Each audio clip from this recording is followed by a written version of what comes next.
You should look it up on Instagram. It's a pretty cool little page. It's a big powerlifting gym. I played baseball with Levi in college for 2 years, and then we lived together for, I don't know. Manhattan? Yeah, almost a year. Appreciate that. So, when I didn't have any place to live? Yep.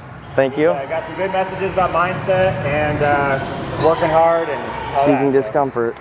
So. Cool. Hey guys, I promise this won't take very long. Appreciate you guys giving me the time to get up here and talk and kind of share some of my story with you. It hasn't always been, easy getting up to this point, and the truth is, like, I don't want to sit up here and act like I'm this big success story or like I have it all, figured out. But I think that I'm doing something cool with my life right now, and I'm really proud of the direction that it's heading. First of all, I think wrestling is sick. I think wrestling culture is badass. I never wrestled.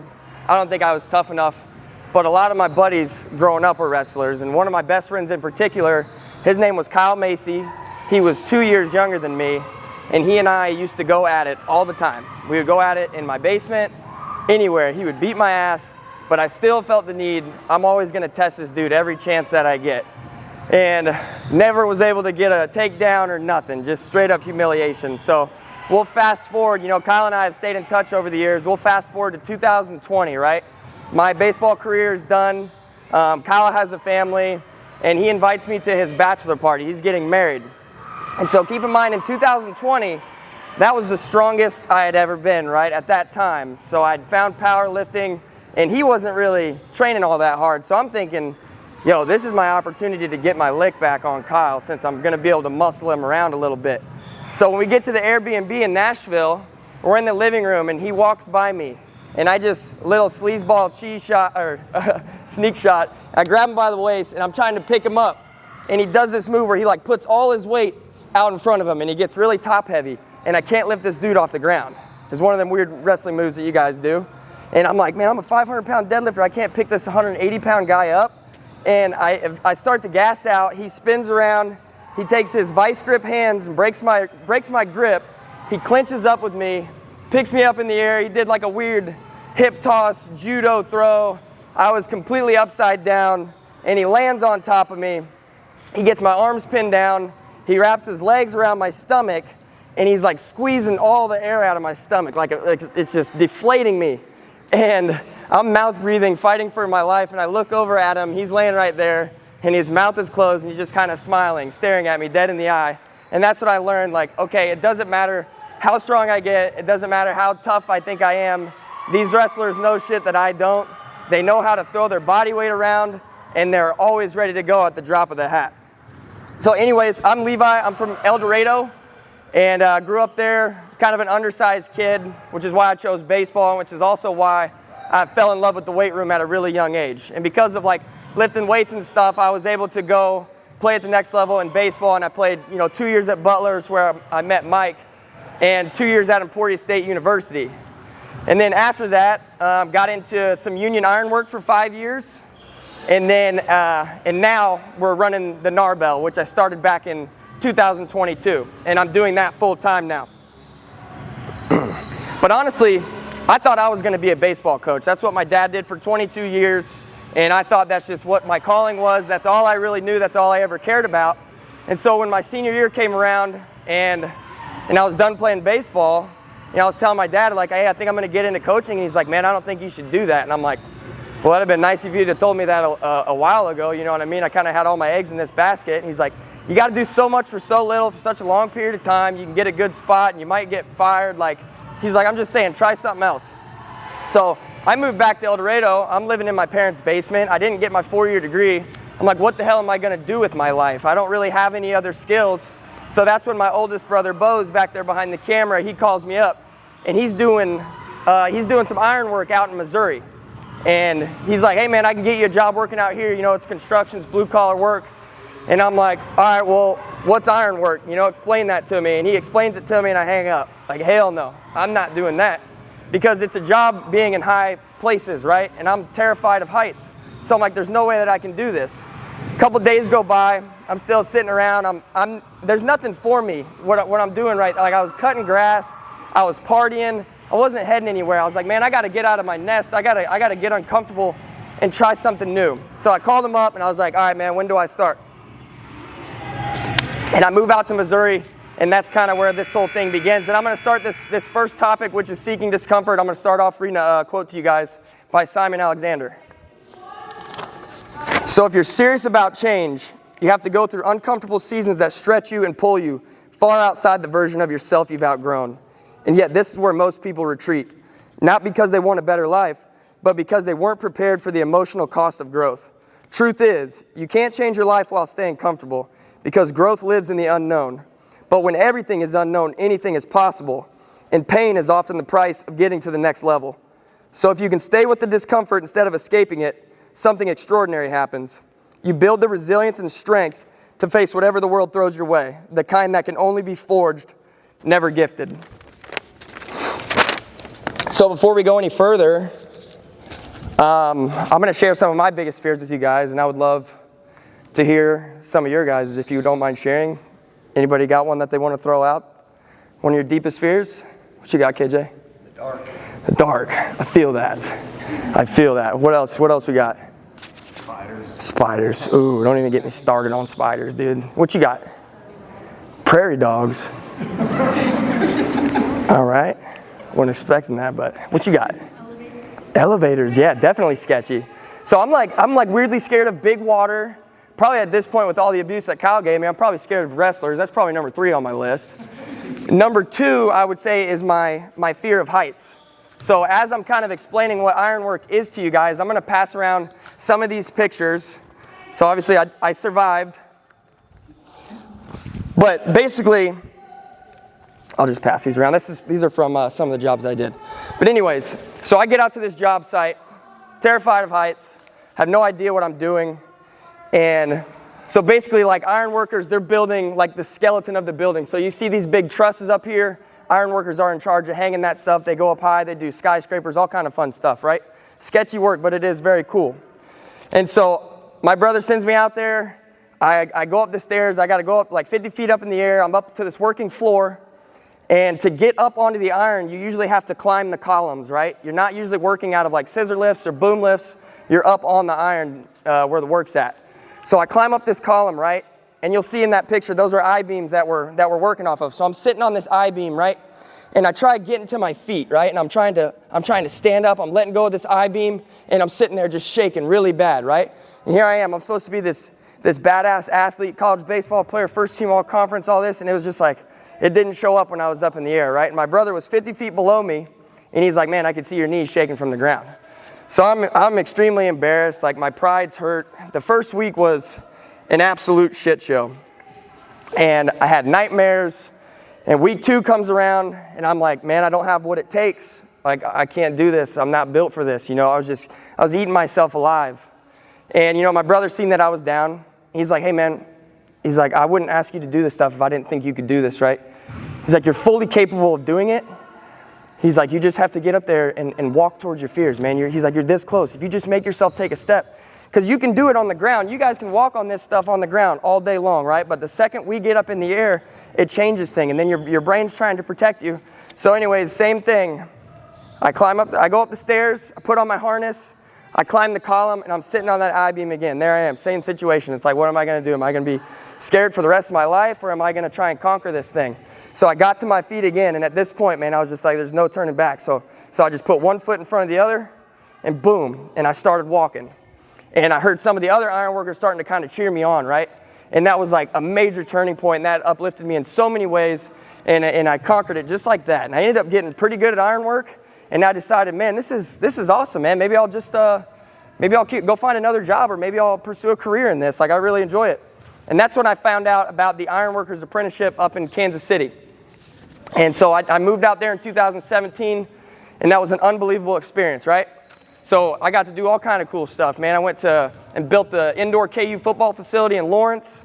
I got to go do some high-rise jobs downtown Kansas City. Got to go out to Iowa and build some massive cranes and stack some wind turbines. I even got to go into the zoo one day, and we picked up an elephant that came in on a semi-truck in a big cage. So that was really cool. But if any of you guys know anything about ironwork, blue-collar lifestyle, construction, man, there's a lot of drugs and alcohol that can come with that, right? And I was a young man at that time, and I probably followed some people that I shouldn't have. And, over the course of my apprenticeship, I ended up, turning into a full-on alcoholic.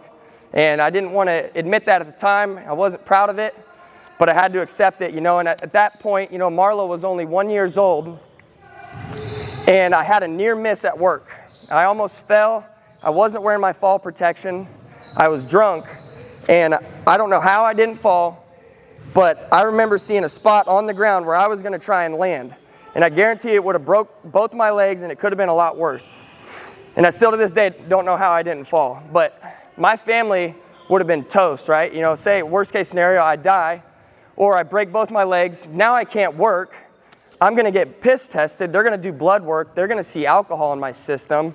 I'm probably going to get kicked out of the apprenticeship program. And it's like for what? You know what I mean? So I got my drinking under control. That was the wake-up call, and I'm glad it wasn't more severe. So in July 28, 2021, that's when I had my last drop of alcohol, and I haven't had a drop of alcohol since. Never going back to that life. Everything changed when I put that down. I completely rewired my brain. I started working on myself more than ever. I started leaning into myself. I started learning. I was waking up at 4 a.m. to get up and study before work. And on the way to work, I'm learning all about strength training, right? And I'm building my basement gym. I'm buying equipment. On the way to work, I'm listening to podcasts. On the way home from work, I'm listening to podcasts, training, all these things. And I get this crazy idea. What if I move back to El Dorado and I start a gym, or I start like a small shack for us to train in? Maybe I might get the chance to work with some high school kids. Be a cool opportunity, a good side hustle, if you will. So I'm thinking I'll line up work in Wichita. I'll use my journeyman card. I'll go find a job in Wichita, and I get the green light from my wife. And I'm like, boom, I am all in, man. And I booked the U-Haul and committed to moving back to El Dorado before I even knew where we were going to stay. I didn't know where we were going to put our equipment, but I was committed. I could feel it in my heart, man. My heart was on fire. I knew this is what I was supposed to do. The week of the move, 1 week away from the move, we finally found a spot to live. And then 3 days before the move, we found a tiny 30 by 30 metal building where we were going to start training in. So we get moved back. I moved my equipment in there, and me and my brother, we started training immediately the first week. Do any of you guys know what time we train? KJ does. Does anybody want to take a guess what time we train? 4 a.m. 4 a.m. Yes, and we've been doing that since September of 2022. We train 3 days a week at 4 a.m. And that's not getting there at 4 a.m. That's loading the bar at 4 a.m., right? So we got guys that will commute an hour to come in and train there at 4 a.m. And I get there at usually 3:20 or 3:30 to get my old bones nice and limbered up. So we're building this thing. I'm working out of Wichita, and everything's going really good. I'm doing all this for free, guys. Like, I wasn't making any money doing this. I'm just trying to get reps. I'm trying to get experience. I'm trying to prove that I'm worth the money for later. So I'm doing personal training on my family. I'm working with my niece, who was in 8th grade at the time. That was the first athlete I started getting. And then all of a sudden, one of the gals that I was doing personal training with, she's like, hey, my mom owns this building right across the alley. Would you guys be interested in moving your stuff over there? She's looking for a tenant. And I'm like, holy crap, that would be a dream come true. And so we go in there, and this place it's beautiful, man. It's an old, beat up mechanic shop. It's blue collar to the bone. It's dirty. It's filthy. It's everything I could have ever imagined. So all of 2023, man, we are going all in. I'm building this thing on the side. I'm working out of Wichita, and it's just like, it's rapidly growing, right? And I start to think, what if I could do this full time and say goodbye to the ironwork, bail on that, and go all in on this gym and working with kids, because that's where my heart's at. And I knew I could do it, but it was like, when's the right time to go? There's never going to be the right time, because this gym isn't making nearly the income that my job as an iron worker is making. And I have kids, and I'm like, am I going to realistically be able to support my family? I don't want to put them in a bind. So it was a really tough spot to be in, right? And then in December 2023, the company I'm working for, they tell me, hey man, we got to send you out of town, probably 2 weeks, should be back, before Christmas. And I was just sick to my stomach. Like, I should be back before Christmas. What kind of shit is that? Like, all I care about is being with my kids and being at the gym and training these people and doing my own training. That's the only thing that fills my cup. I don't care about chasing money or overtime or anything. That's not what I'm here for.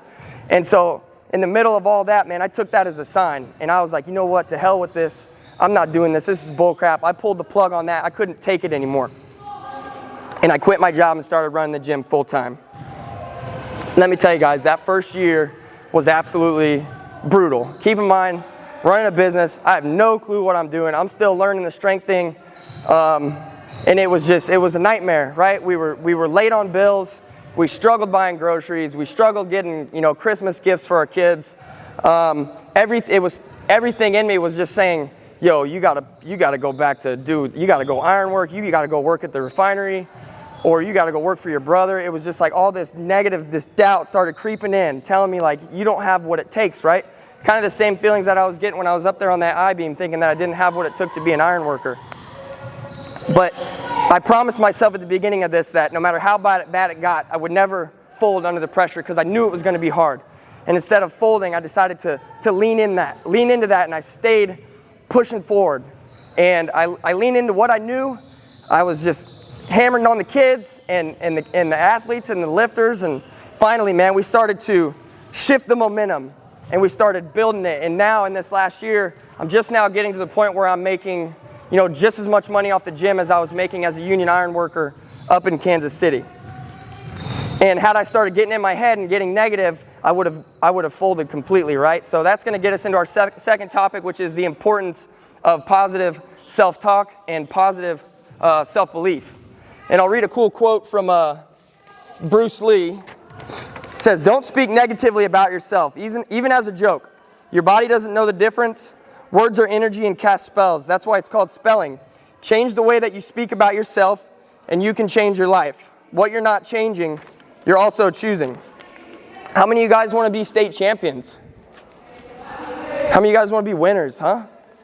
Everybody should be raising their hands. Yeah. But do you truly believe that you are capable of winning? Do you believe that you're capable of winning state? All these things, right? Because if you don't believe it up here, you can say it out loud all you want, but it's never going to happen. And I used to be really hard on myself, especially as an athlete and as a student. I would call myself dumb. And during baseball, I'd be like, man, you suck. Like, you jackass, you idiot. Like, what the fuck, what are you doing? And I wasn't a good student. I can't learn this stuff. And I was so hard on myself. And that's what you start to believe. So if you are one of those people, please try to refrain from doing that and you got to, empower yourself, right? You got to be your own biggest cheerleader, because the truth is, man, if you start spiraling out of control, you can head down the wrong path really quickly. So obviously I'm still actively competing in powerlifting, right? So when I do these competitions, it's a pretty big deal. Like, it's pretty important that I have success, right? Because this is my job. This is my body of work. This is my resume. This is for how I feed my family. If I go out to these meets and I lay an egg, I don't look like a very good coach or lifter, right? So I got a lot riding on this stuff. And going into this last meet in Ohio a few months ago, all that doubt was creeping in, right? You start to question yourself, and every time a little bit of doubt crept in, I would just counter it immediately with something positive. It's like, no, man, you've been doing the work. You've already lifted these weights. You've been outworking everybody. You've been getting up at 2:45 in the morning for over 3 years. Like, you are built for this. You are cut out for this work. And you can do this. You know what I'm saying? I'm trying to build myself up, right? And that day, so in powerlifting, you got your squat, bench, and deadlift. You get 3 attempts at each lift. And on that day, I went 9 for 9. And my total, the accumulated number of all the lifts, was 1763, which was over 10 times my body weight. So I had a 771 squat, had a 380 bench, and a 611 deadlift. And I had a perfect day. And none of that happens without believing in myself and doing the hard shit. And it wasn't just the meet prep, it was the entire, years and years of training leading up to this point. Because the truth is, guys, your brain only knows what you feed it. So it's important to build yourself up, not break yourself down. So I want to go into my third topic. It's the last thing. And I want to talk to you guys about the importance of being a good teammate. And I think the best example of that would be Michael Bird. Because he was a year younger than me, So we got to play 1 year at Butler, and he was a second baseman also. My freshman year at Butler, I played every inning, right? I got to start, and I had a really good season. I know they're recruiting Bird. I played against him in high school. This kid's a stud. He's a go-getter, great attitude. I'm excited to have him as a teammate, but I know that dude is coming for my spot because he wants to play, right? So that gave me a whole new approach. That summer, I took it really seriously, and then every day in practice my sophomore year, I showed up with a different kind of energy, right? Because I know this dude, he's checking all the boxes. He's coming in early. He's doing the tee work. He's getting extra ground balls. He's staying late. In the gym, he's lifting hard as hell, conditioning. He's trying to embarrass people, right? That's why Michael was such a valuable teammate and such a good player. And that put all kind of pressure on me because I knew if I had a bad day, Mikey B is going to take my spot. And when he gets in there, he's going to do well because he's prepared for this. And I may never get to play again. So with the help from Mike, you know, I had a great season my sophomore year. I was the first team all-conference player, and I got to sign a scholarship with Emporia State to continue playing. And I don't know if that happens without Mike, you know, pushing me. You know, you lead from the front, you push from the rear. Everybody's got a role to play. From players, coaches, trainers, everybody needs to know their role. And if you're not on the varsity and you want on the varsity, do everything you can to compete for that spot. And if someone in front of you has what you want, that doesn't mean you got to be a fake little bitch, okay? That doesn't mean that you want them to fail. You should be happy for them. You should be, you know, be happy for their success. But in here, you guys need to be, you know, some dogs to compete against, right? And try to keep a white belt mentality, okay? Because a white belt, you're brand new, right? So you should be a student of this game. You should be trying to learn from everybody around you. You should be learning from the best people. You should be learning from the worst people. There's a lesson to take away from everyone. But then when it comes time to step on the mat, there's no more questioning yourself. There's no more doubting yourself. Now you're the black belt. You did the work. So I don't know if you guys remember this, but in the beginning of this, we were kind of talking about our deepest fears and everything. And I told you number 2 on my list was my fear of heights. Does anybody want to take a guess what my number 1 deepest fear is? What is it? My deepest fear is public speaking, okay? And here I am, practicing what I preach, putting myself out there, having a willingness to be vulnerable, having a willingness to fail, having a willingness to come up here and look like an absolute idiot. Mikey asked me about this like a year ago, and as soon as he mentioned that, it was the same thing with, you know, as I felt with ironwork and quitting my job, the fear, the doubt, the red flags, and I'm thinking in my mind, hell no, I'm not getting up. I'm not getting up and talking in front of these kids. I don't do it. I can't public speak, right? But I didn't because I know how powerful seeking discomfort can be. I know what comes from going towards the things that scare you the most. And if there's another thing I want to leave you guys with is the importance of expressing gratitude and expressing gratitude for your coaches, for your teammates, for your parents, all these people that come together to try and make this experience for you guys special, to try and help you guys be successful young men and women one day. You know, never hesitate to go out of your way to thank them. If there's somebody that inspires you, go out of your way to thank them because then they know that you don't take them for granted. And if they know that you appreciate them, they're going to be way more likely to want to help you later on down the line. And again, guys, I'm not like I wasn't a freak athlete.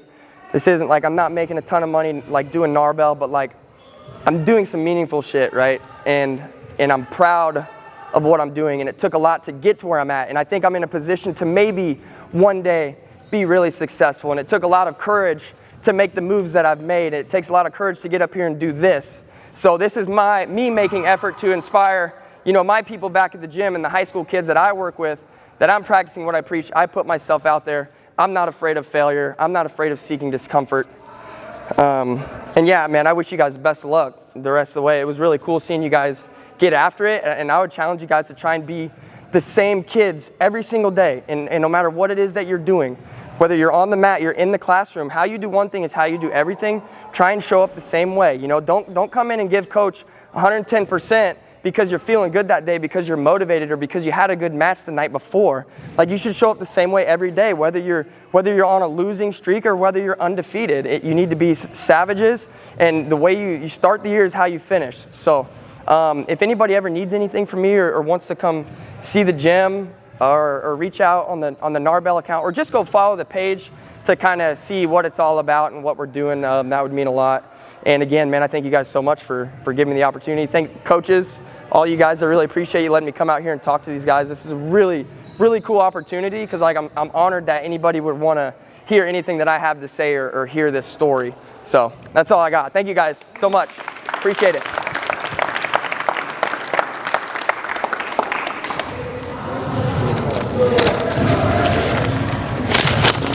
You want to keep these in here somewhere? You want to keep these quotes somewhere? Yeah, hang them up somewhere. What about the your brain only eats what you feed it? Yeah. You? Yeah. That's your quote. Yeah. I need to get that put up there. It's too. true, I man. like that I used to a be lot. really hard on Really myself. appreciate Yeah, you dude, thank you so much. This was incredible. All right, we got 20 minutes left. Let's change your shoes. Go run outside. I'm joking.